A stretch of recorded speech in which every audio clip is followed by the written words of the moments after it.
Welcome back to the channel. Today I'm going to be talking about gear ratios, and I'm going to be using my Ardent reels.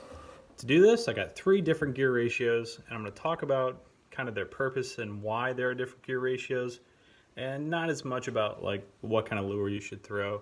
There's a lot that comes down to personal preference, and I'm not going to really tell you, oh, you have to throw this lure on that gear ratio. There's a lot of different opinions online, and find what's suited best for you, but it's better to know what the gear ratios are good at doing, and then you can kind of decide, well, that fits my style of fishing, I'm going to use that. So there's 3 ratios I'm going to talk about today. There's the 6, 7, and 8, and there's a lot of in between with them. You'll see what I mean when I read them off. But this first one I have is an Apex Elite from Ardent, and this one is a 651. So this is my slower reel that I'm going to use. So something that is a 6 gear ratio is going to reel in slower than an 8 gear ratio, for example. Now, even with that, I can still reel in faster and I can get a bait in really quick, but the 8 gear is going to take more line in per turn. And that's what those numbers are talking about. It's the number of turns equals how much line you're getting in. And so something that has a higher number is just going to reel it in faster. Simple as that. Now the next one I have, this is the Apex Grand from Ardent, and this one is a 7-3-1 gear ratio, so a little bit different. It's going to be faster. I have some fluorocarbon on this one, and this one is going to be kind of my all-around. I can throw a lot of different lures on this. It's a really smooth reel, and it's a great gear ratio. And when you go to the stores, a lot of the different reels you see that are bait casting are going to be in that 7 range. Now, back in the day, that used to be fast, but today it's kind of middle of the road, and it's going to be probably one of the more common gear ratios you'll see, especially for like starting bait casters and stuff like that. You'll see 7 and 6 gear ratios. And now, for something that's a 7 gear ratio, it's something that it might be a steady retrieve, something you might want to reel in a little quicker than something with the 6. I'm going to be using it with chatterbait style baits this year, and a couple other things, maybe some deep diving crankbaits, but it's something I can kind of throw if I'm unsure of what to throw. It's a good kind of middle ground where I can throw a lot of things in and not be awkward. And this one I have paired with a longer rod. It's a 7.4 medium heavy.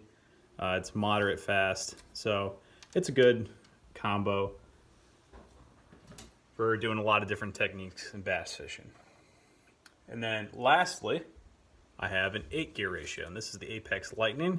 Now this is my only bait casting reel that has a handle on the right side. I prefer the left. I was a spinning reel guy for a long time, but when I made the switch to bait casting, I didn't really like the right-handed reels as much, but I do like to keep one, because if I get tired throwing left-handed reels all day, it's nice to switch it up just to kind of give your arm muscles a break on the one side of your body. So this one is a 8:01 gear ratio, so it's a little bit different. And this is something that you're going to want to use if you need to bring your bait in really quick, or you need to get the fish out of cover really fast. So it's going to throw a lot of different kind of styles of bait that aren't really similar how you fish them. So I use this for my frogs, but I'll also use it on some jig setups, which couldn't be too farther apart as far as lures and action. But when you hook in that fish, you want to get them out of where you're fishing, because most of the time you're throwing a frog or you're throwing a jig, usually around structure, weeds, cover, and you don't want to get the fish hung up in there. So that's what the faster reel is going to be nice for. So it's not necessarily about the lure itself moving fast, because you're not going to take a flipping jig and just burning it through the water column. It's not a great way to get a bite. And you're not going to be taking a frog and just reeling it in as fast as possible. Those aren't that style of bait. So just because a reel is fast doesn't mean the lure you're going to be using is a fast lure. It just might mean you want to get in the boat as fast as possible, or recast as fast as possible. So when you're choosing a reel and you're choosing what kind of rod to pair with it and the lures you're going to use, I always start with the lure first, And then that kind of determines what kind of rod and reel I'm going to pair with it, because every lure works best with a certain gear ratio and a certain rod. And pick out what your favorite lures are, and if you get that right reel and that right rod, it's just going to work better and you'll catch more fish with it.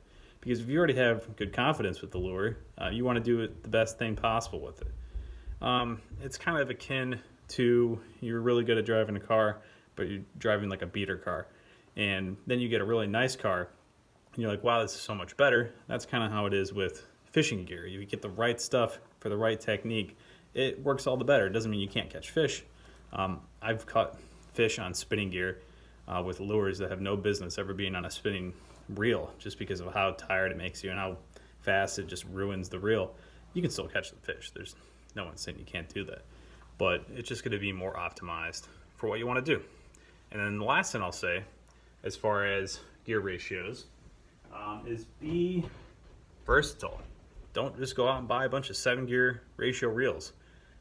Doesn't give you as much options. You want to have a little bit of everything, and you can throw a little bit of everything.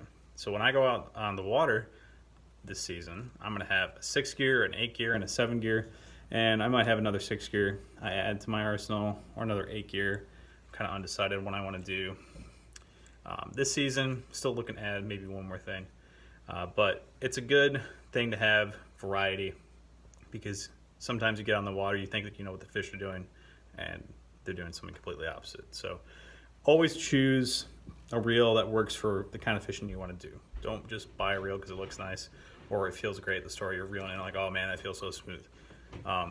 Figure out what kind of fishing you want to do. Now, if I make a recommendation, I'm on Ardent Pro staff, obviously, but I really like the Apex Elite for the price point, and also is a 6-gear ratio. And one of my favorite baits to throw is a lipless crankbait, and that seems to work out really nice with a 6-gear ratio.